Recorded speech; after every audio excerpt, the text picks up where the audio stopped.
말씀 가운데 들어갑시다. 사도행전 20장으로 한번 들어갈 건데요.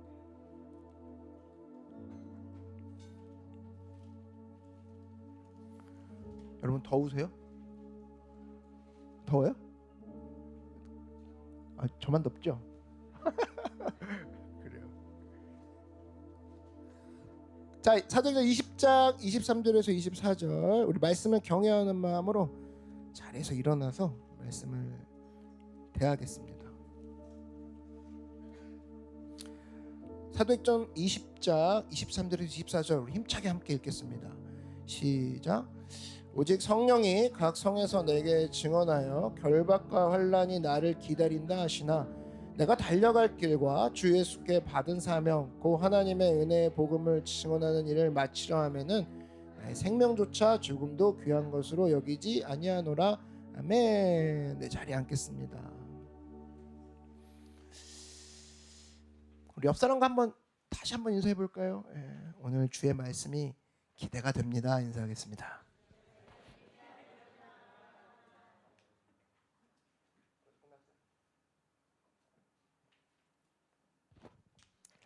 오늘 하나님 말씀이 기대가 됩니다. 아멘. 아멘. 오늘 이와 같은 본문으로 시작이 반이라면 마무리는 전부다. 시작이 반이라면 마무리는 전부다라는 제목으로 하나님 말씀 증거하도록 하겠습니다.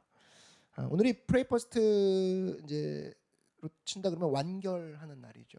마무리하는 날입니다. 그래서 우리가 시작이 반이다 그런 얘기가 있는 것처럼 또 이런 말도 있죠. 마무리를 얘기한다 그러면 마무리는 전부다. 그런 얘기도 있습니다. 그래서 사람들 가운데 일반적으로 공유된 개념이 마무리는 굉장히 중요하구나, 끝마무리가 되게 중요하구나, 그런 거 많이 들었을 겁니다. 그래서 우리가 살펴볼 건 그거예요. 오늘 이 마지막을 잘 맺기 위해서는, 또 마지막까지 열매를 잘 우리가 이루기 위해서는 어떤 모습으로 서 있어야 될 것인가, 바울을 토대로 우리 살펴보도록 하겠습니다. 자, 마지막까지 열매를 맺는 인생이 되기 위한 우리가 세 가지 자세. 첫 번째는 영광의 체험이 있어야 된다라는 거예요. 영광의 체험. 여러분, 바울 그러면은 캐릭터의 특징이 뭐냐면 흔들리지 않는 사역자였습니다. 흔들리지 않는 사역의 특징. 나도 그러고 싶은데, 나도 흔들리고 싶지 않은데 모두가 원합니다. 근데 그 비결이 뭐냐라고 했을 때 이 사도 바울은 예수 그리스도의 영광을 체험했던 사람이라는 거예요. 다메섹 사거리에서 부활하신 예수님을 만났던 그 경험이 늘 그를 흔들리지 않게 도와줬습니다. 강렬한 추억이죠. 얼마나 중요했는지 사도행전 오늘 읽었잖아요. 여기에 3번 나오고 바울 서신 전체에 또 3번 나옵니다. 그러니까 총 6번이나 계속 얘기하는 거예요. 그러니까 흔들릴만 하면 출발하는 지점이 나 주님 만났던 다메섹 도상이야. 도상의 길도자의 윗상자거든요. 다메섹 길거리에서 주님 만났던 거 그거 생각하면 흔들리려다가도 흔들리지 못해. 그런 영광의 체험이 있었을 때 바울이 늘 돌아오더라는 거예요. 이건 베드로도 마찬가지입니다. 베드로후서 1장을 보니까 베드로도 어딘가 자기의 기억을 통해 흔들만 할 때마다 거기를 붙잡았어요. 베드로후서 1장 16절 보니까 우리 주 예수 그리스도의 능력과 강림하심을 너희에게 알게 한 것이 교묘히 만든 이야기를 따른 것이 아니요 우리는 그의 크신 위엄을 친히 본 자라. 이게 뭐냐면 변화산 사건이 나오거든요. 사도행전에 보면 변화산이라는 게 나옵니다.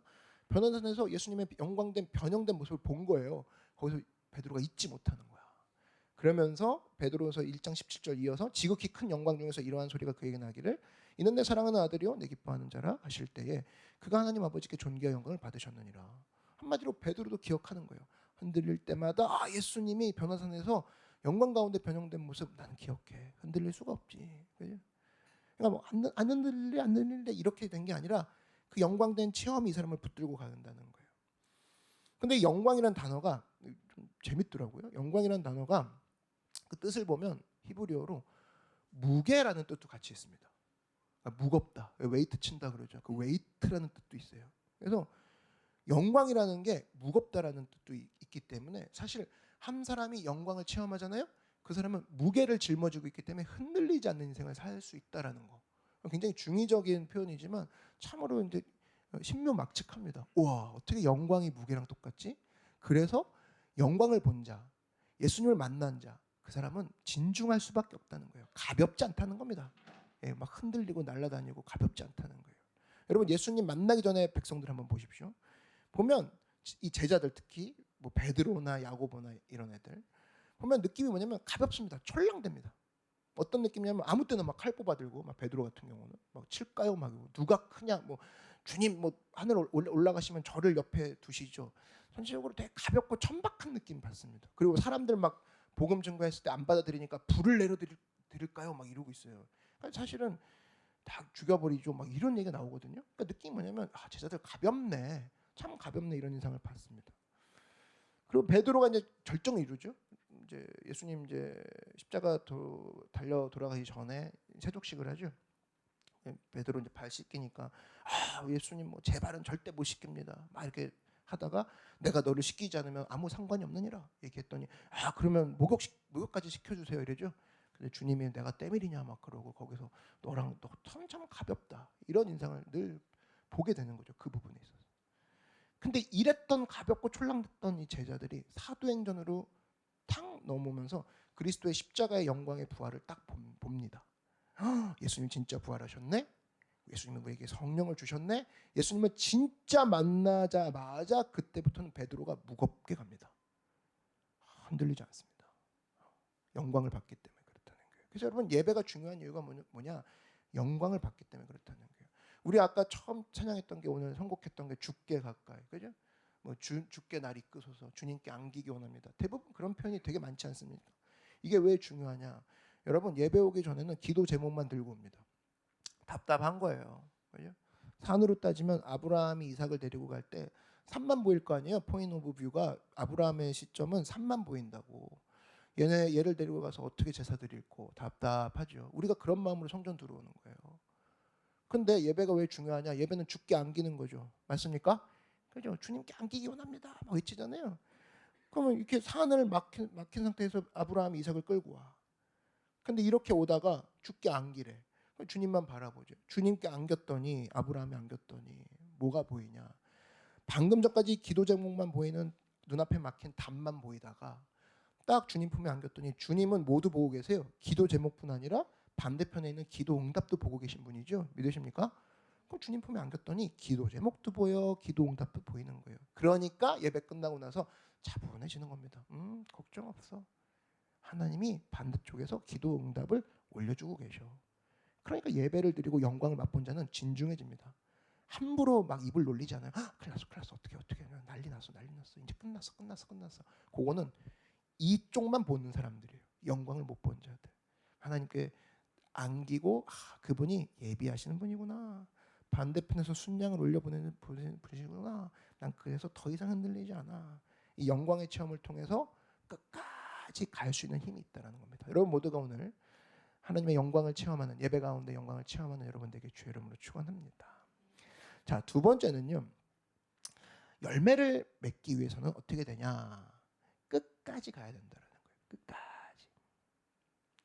하여튼 이 바울은 끝까지 갔던 인물이었습니다. 사도행전 20장 24절 보니까 내가 달려갈 길과 주 예수께 받은 사명 곧 하나님의 은혜 복음을 증언하는 일을 마치려 하면은 나의 생명조차 조금도 귀한 것으로 여기지 아니하노라. 끝까지 누가 뭐 안 가고 싶어요? 다 가고 싶지. 근데 끝까지 가지 못하는 이유가 뭘까 생각해 보셨어요? 끝까지 가지 못하는 이유. 그겁니다. 맡기지 못하기 때문에. 그러니까 두려운 거죠. 인생 자체가 두려움이에요. 야 이거 끝까지 못 갈 것 같아. 그러니까 속에는 맡기지 못할 것 같아. 그래서 여러분 인생 가운데 하나님께 맡기는 것이 끝까지 가는 비결이거든요. 특별히 에스겔서를 보면은 성전 안으로 막 물이 차는 환상이 나옵니다. 막 물이 차요. 환상을 봐요. 에스겔이. 발목에 차고 허리에 차고 가슴에 차고 나중에는 헤엄칠 만큼 찹니다. 그걸 왜 보여주셨을까? 그런 생각 안 해보셨어요? 여러분 수영 하실 줄 압니까? 수영 배우셨어요? 수영할 줄 아는 분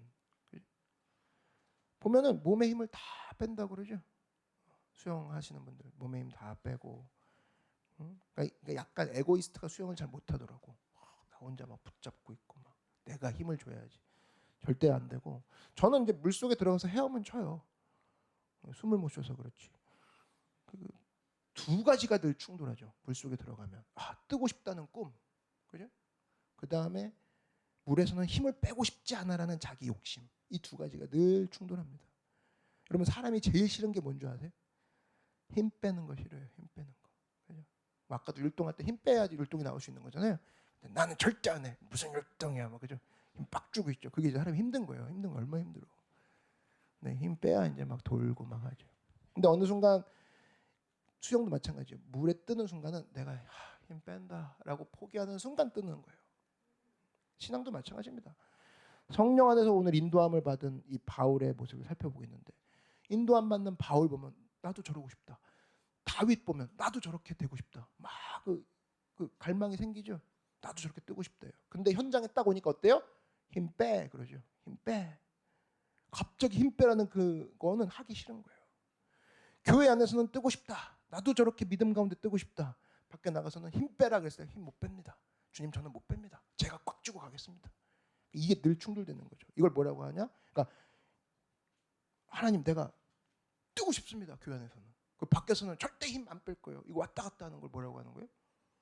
그 이제 미쳤다라고 하는 거예요. 미쳤다. 그죠?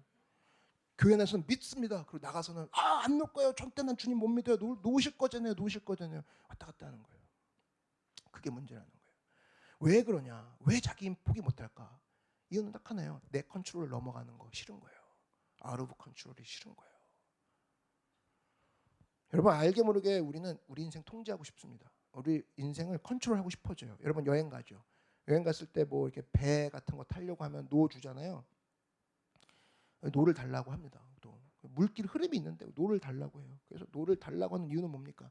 내가 다른 것은 포기 못해도 내가 뭐예요? 방향만은 제가 해보겠다 그 뜻 아니에요?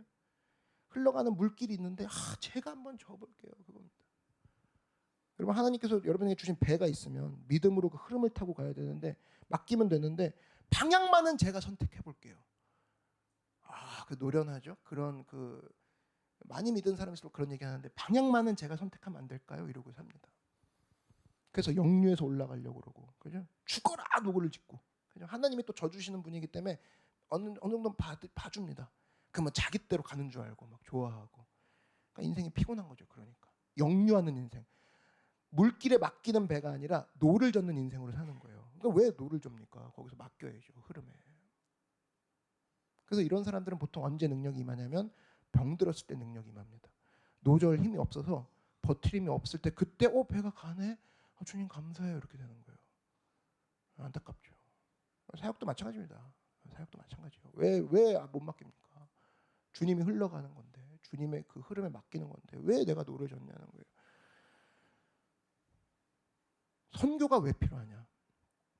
여러분 선교는요.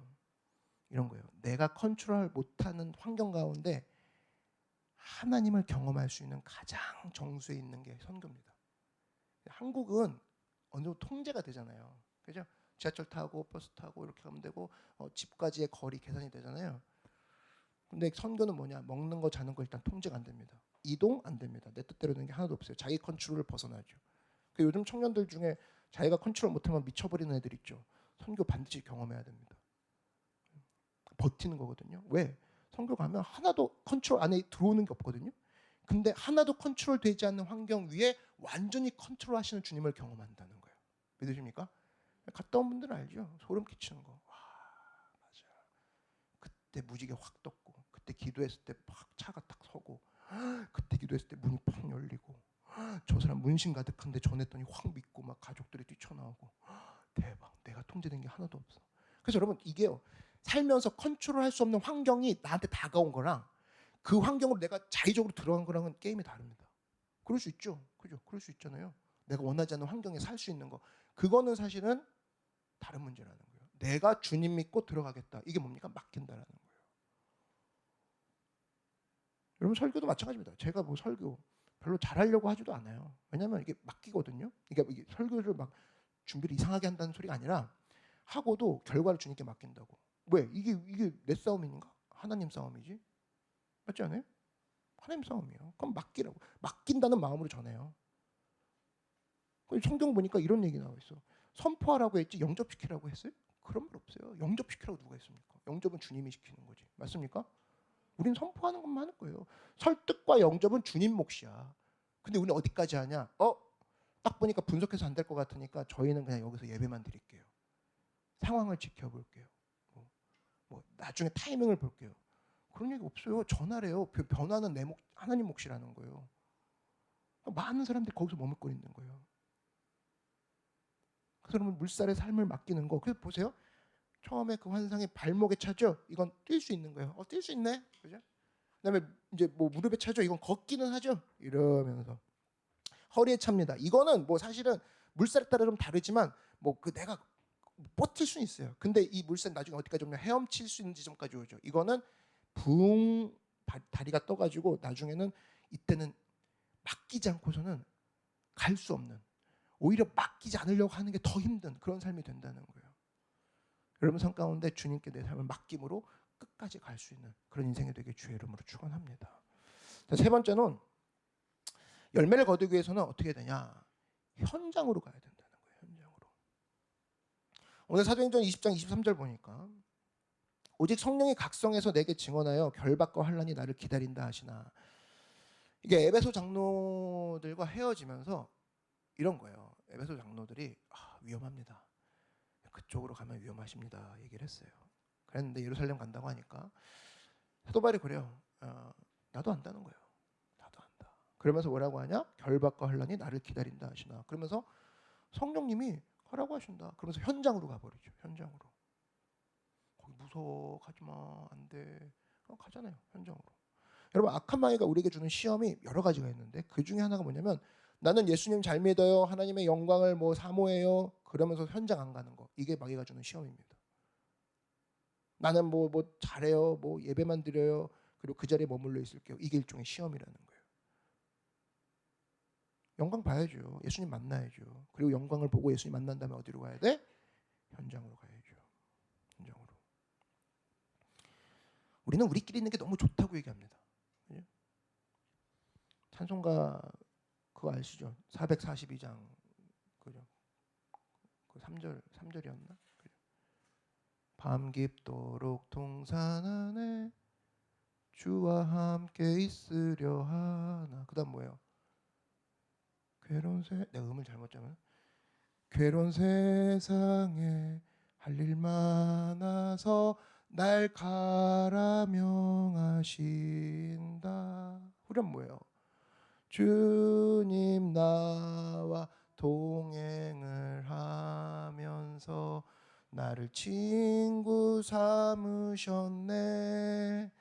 우리 서로 받은 그 기쁨은 알 사람이 없도다. 그렇죠?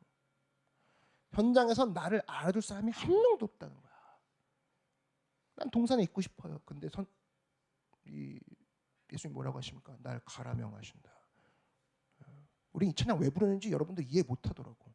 그냥 머물러서 우리끼리 있는 게 너무 좋지 않아요? 우리 크루끼리 막 우리 교회끼리 가지마 그죠?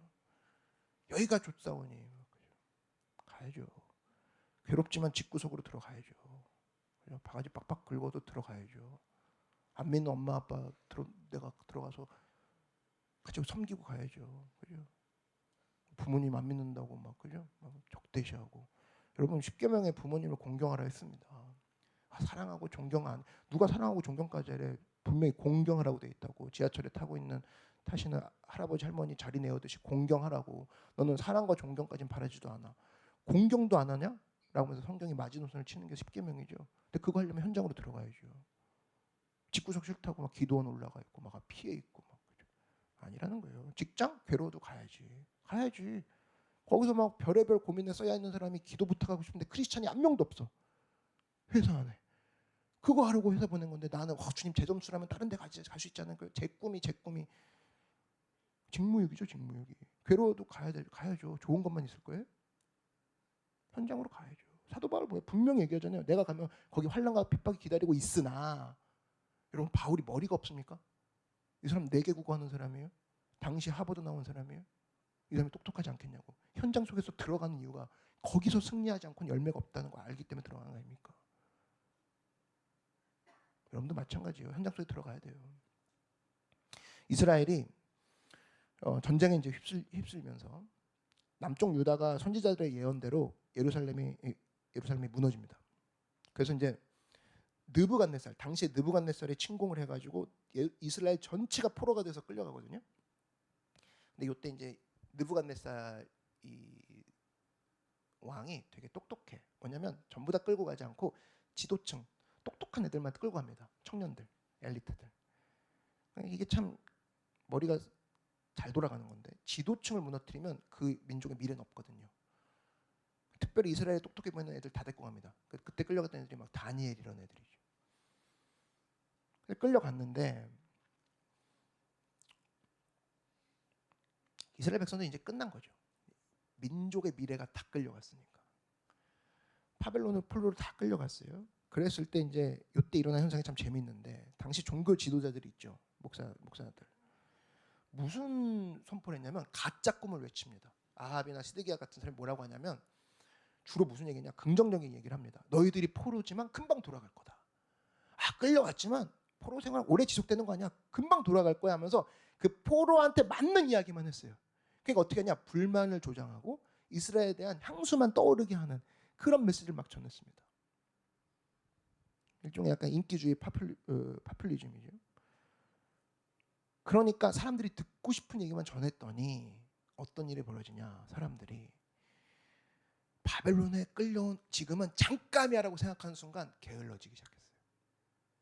난 여기 뭐 얼마 없어. 그러면서 게을름이 정당화되기 시작했습니다. 그러니까 약간 대충 살고 기생충 같은 인생을 살게 됐어요. 무책임하게 살고 난 곧 돌아갈 거니까 이 생각이 그들을 지배했습니다.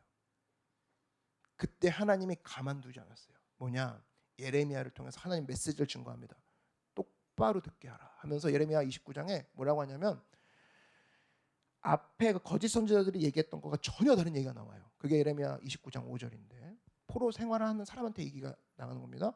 너희는 집을 짓고 거기에 살며 텃밭을 만들고 그 열매를 먹으라. 놀랍죠?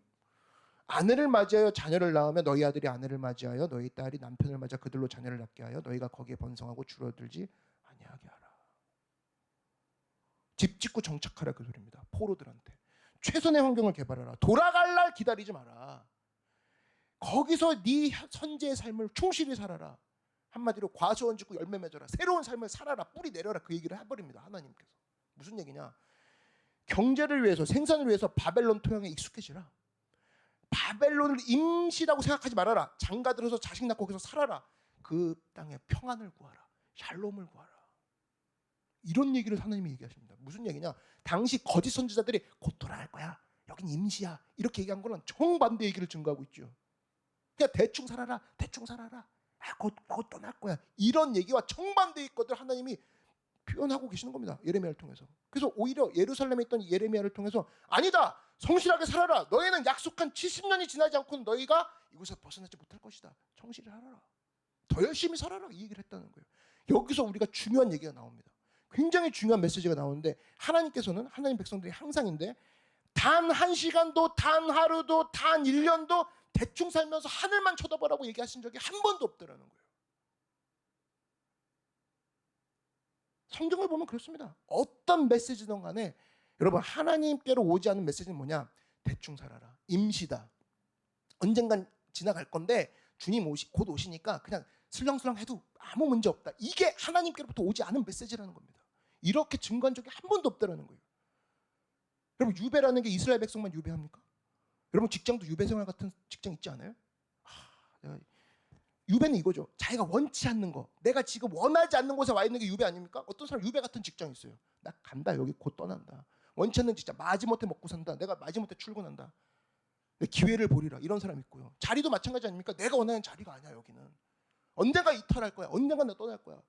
멘탈리티는 전부 다 유배입니다. 유배에서 나오는 겁니다. 게으름의 뿌리가 되고 게으름의 정당화가 되는 거죠. 하나님이 거기서 강하게 역사하셔도 발견 못합니다. 다음 자리가 있지 않을까요? 주님 제가 원하는 자리에서 일하시죠. 많은 사람들이 또 도와줍니다. 야, 너 임시직이니까 대충 때우고 있어라. 곧 옮길 거다. 절대로 하나님의 메시지가 아니라는 겁니다. 절대로. 어떤 것이 됐든 잠시 잠깐이라도 예레미야한테 했던 얘기를 보면 새 뿌리를 내리고 과수원을 짓고 열매를 맺고 장가가고 뿌리를 내려라. 뿌리를 그 터에 깊이 내리거라. 그게 주님의 메시지라는 거예요. 그럼 우리에게 주시는 귀중한 유익이 뭐냐? 최선을 다하는 인생. 그렇게 살라는 겁니다. 그러니까 오늘도 여러분 2026년 이 상황이 1월 25일, 그죠? 이 상황이 지금도 많은 성도들이 임시로 서 있다고 생각하는 사람 혹시 있습니까? 사는 것도 임시고, 직장도 임시고, 교회도 임시고, 다른 교회 찾아보고, 다른 직장 찾아보고, 그 메시지의 뿌리는 절대로 하나님에게서 온 게 아니라는 거예요. 어떤 환경이 되었든 간에 그 자리에서 뿌리를 내리며 내가 주님의 일하심을 보겠다. 아멘. 그랬을 때 끝까지 가는 인생, 열매를 맺는 인생이 된다라는 겁니다. 오늘 말씀을 마무리합니다. 열매를 맺고자 하는 사람, 첫 번째 영광의 체험이 있어야 돼요. 하나님을 만나는 그 예배의 체험이 있어야 됩니다. 또 하나, 하나님 내가 가기 위해서는 끝까지 가겠습니다. 그러기서 맡겨야 되겠습니다. 힘 빼는 연습하게 하시고, 힘주지 않고 하나님께 맡기는 인생 되게 하시고, 세 번째, 내가 무엇보다도 하나님 앞에 현장으로 가는 사람 되기 원합니다. 기도만 쌓고 말씀만 쌓아 올리고 머리만 커지고, 아닙니다. 현장 가고 주님이 어떻게 일하시는지를 반드시 보는 사람 되기 원합니다. 그럴 수 있는 내 스스로가 될 수 있도록 하나님 오늘 이 시간에 성령으로 충만케 해달라고 함께 간구하는 그런 우리 모두가 되게 주의 이름으로 축원합니다. 기도하겠습니다. 사랑해 주님 감사합니다. 오늘 이 시간을 통하여서 우리가 끝까지 가기를 원하지만 내 삶 자체가 예배에 대한, 영광에 대한 체험이 사라진 지 오래요. 내 삶 자체가 끝까지 갈 수 있는 마음만 있고 하나님께 끝까지 맡기고 싶은 마음은 없는 사람들 아닙니까? 다시금 돌아보는 시간 되게 하시고, 이 시간을 통하여서 내 삶이 주께서 주신 능력을 가지고 현장으로 뛰어나가는 믿음의 백성들 되게 하여 주시옵소서. 내 삶이 현장에서 강하게 역사하시는 주님을 만나버리고만은 하나님 믿고 주의 열매를 맺는 주의 백성들 되게 하여 주시옵소서. 감사와 찬양드리며 모든 말씀 예수님의 이름으로 기도드렸습니다. 아멘. 함께 자리에서 일어나겠습니다.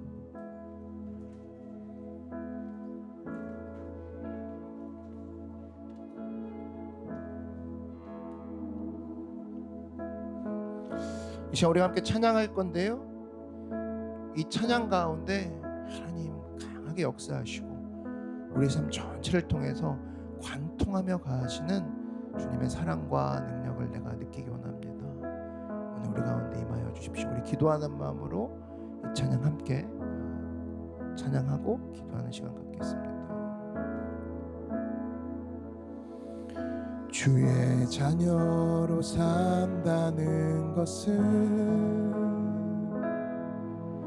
불 가운데로 걸어가는 것, 그 속에서 신실하게 날 지키시는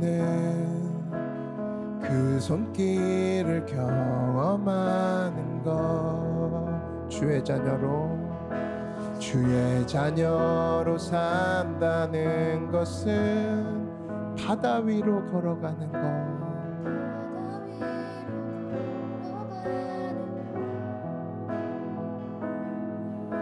내 온몸을 덮쳐오는 폭풍 속에서 잠잠히 주 바라본 때론 불 가운데 휩싸일 때도 폭풍 가운데 무너질 때도 주님 내 곁에 함께 하시는 그 현장 가운데 계십니다. 가장 가까이에 함께 하시네. 우리 한 번 더 고백합니다. 주의 자녀로 산다는 것은, 주의 자녀로 산다는 것은 불 가운데로 걸어가는 것,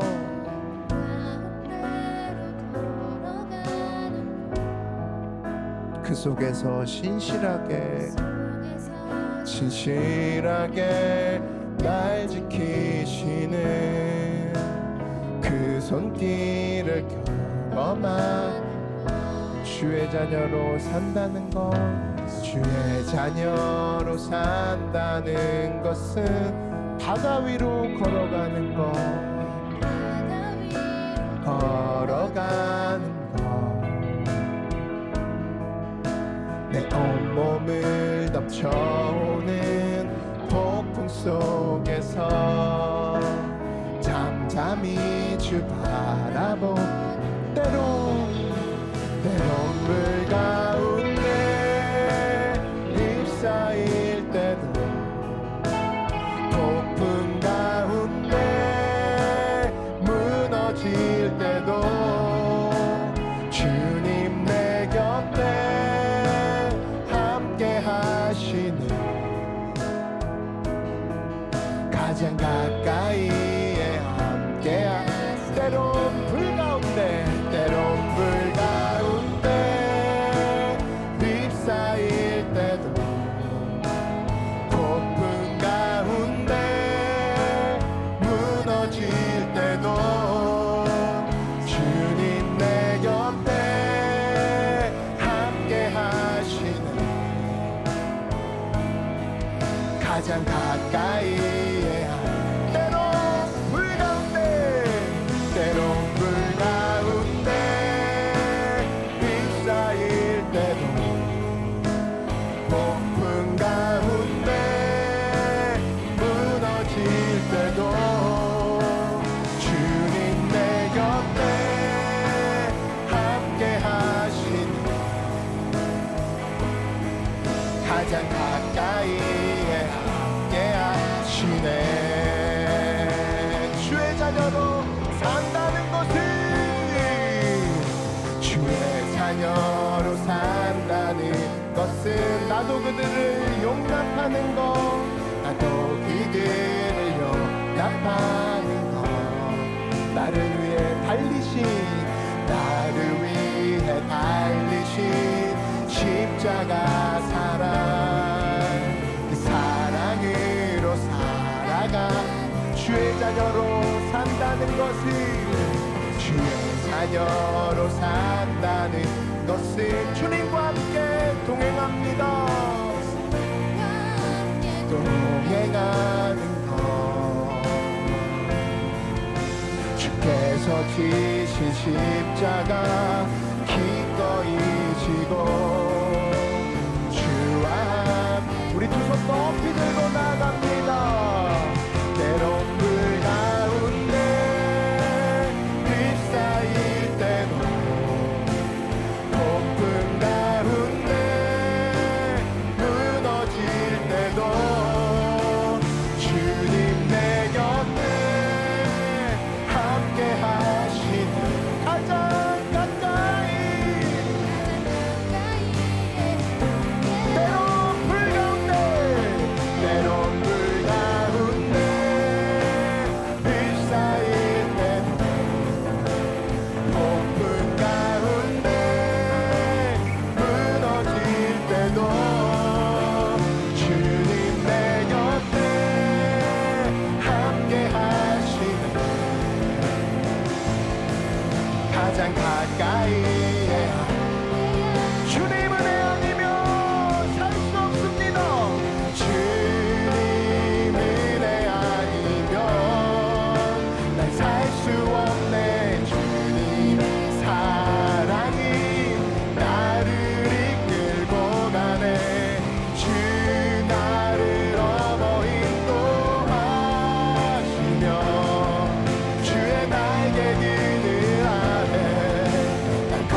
살 수 없네. 주님의 사랑이 나를 이끌고 가네. 주 나를 업어 인도하시며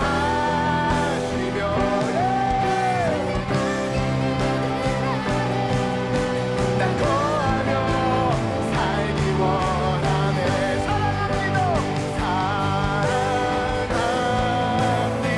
사랑합니다. 오, 사랑합니다. 내 길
경배합니다.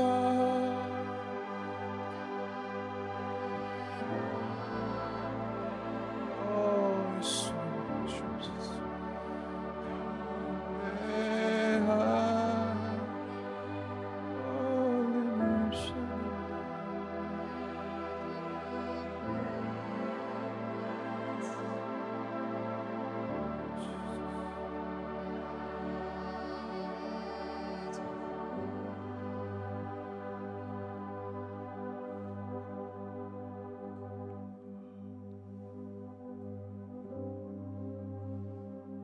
Hallelujah, Lord.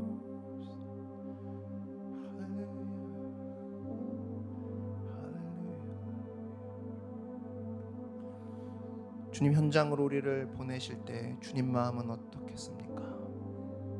그러나 현장보다 강하신 내가 있기에 걱정 말고 가라 하시고 먼저 그 세상 가운데에 들어가신 그 주님의 발자국을 기억합니다. 하나님, 이 시간 끝까지 열매 맺고자 하는 자들이 두 손 들어 주님 앞에 목 놓아 찬양했습니다. 경배하고 기도하였습니다. 하나님, 우리의 삶이 주님을 예배하고 만났던 그 경험으로, 그 체험으로 끝까지 흔들리지 않고 나아가는 믿음의 사역자들 되게 하여 주시옵소서. 특별히 하나님, 맡기기 원합니다. 힘 빼기 원합니다. 나의 컨트롤을 벗어난 상황에서도 견딜 수 없는 모습으로 몸서리치는 것이 아닌 힘을 빼고 주님이 하실 일을 목도하는 올 한 해가 되게 하여 주시옵소서. 특별히 하나님, 현장으로 들어가기 원합니다.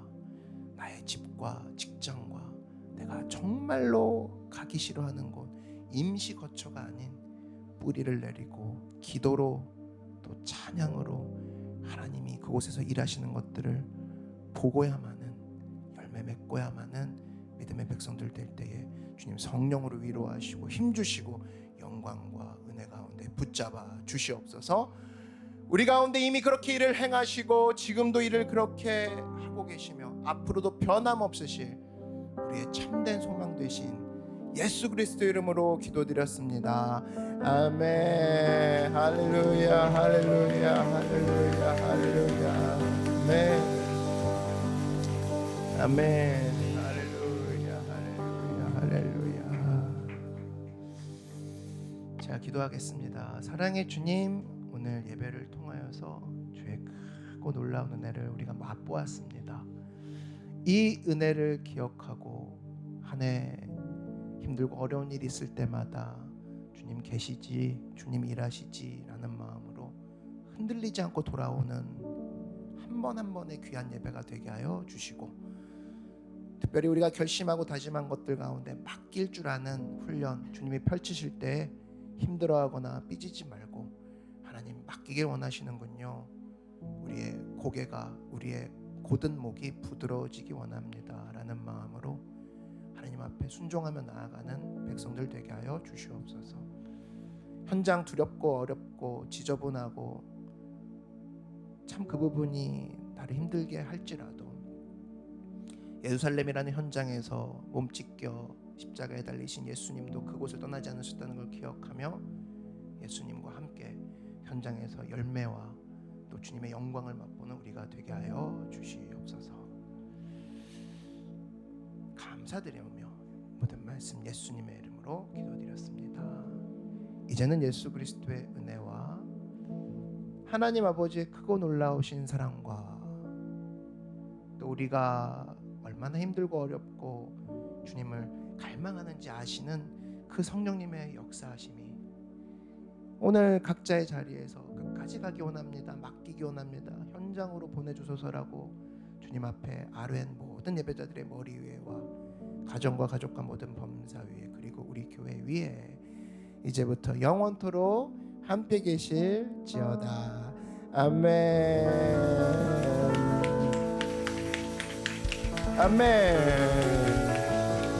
우리 좌우 세 사람 이상한테 인사하겠습니다. 주님과 함께 갑시다. 인사하겠습니다.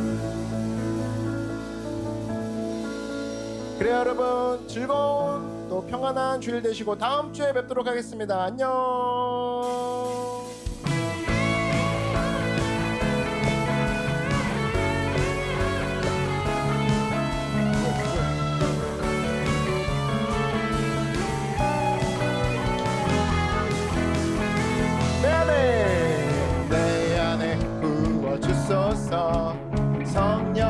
충만한 기름을 내 안에 충만케 하소서. 성령의 한 번 더 내 안에 부어 주소서.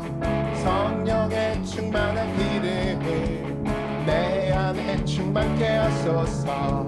성령의 내게 기름 가득할 때 주의 복음 전할 수 있네. 내게 기름 가득할 때 주의 사랑 베푸네. 그날에 우리 주님께서 밤중에 찾아오실 때에 기름 준비된 자만이 잔치자리 들어가네. 그날에 우리 주님께서 밤중에 찾아오실 때에 기름 준비된 자만이 잔치자리 들어가네. 내 안에 부어 주소서. 성령의 충만한 기름을 내 안에 충만케 하소서. 성령의 기름 한 번 더 내 안에 부어 주소서.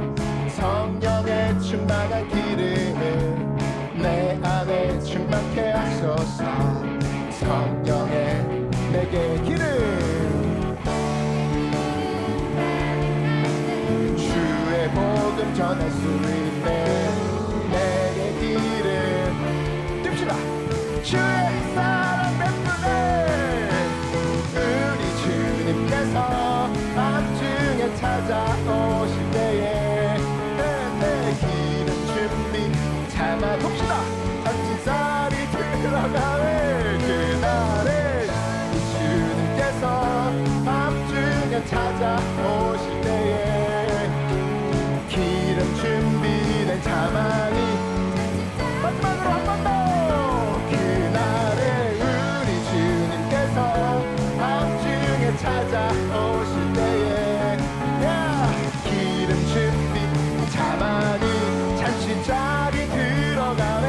그날에 우리 주님께서 밤중에 찾아오실 때에 기름 준비된 자만이 잔치자리 들어 기름 준비된 자만이 잔치자리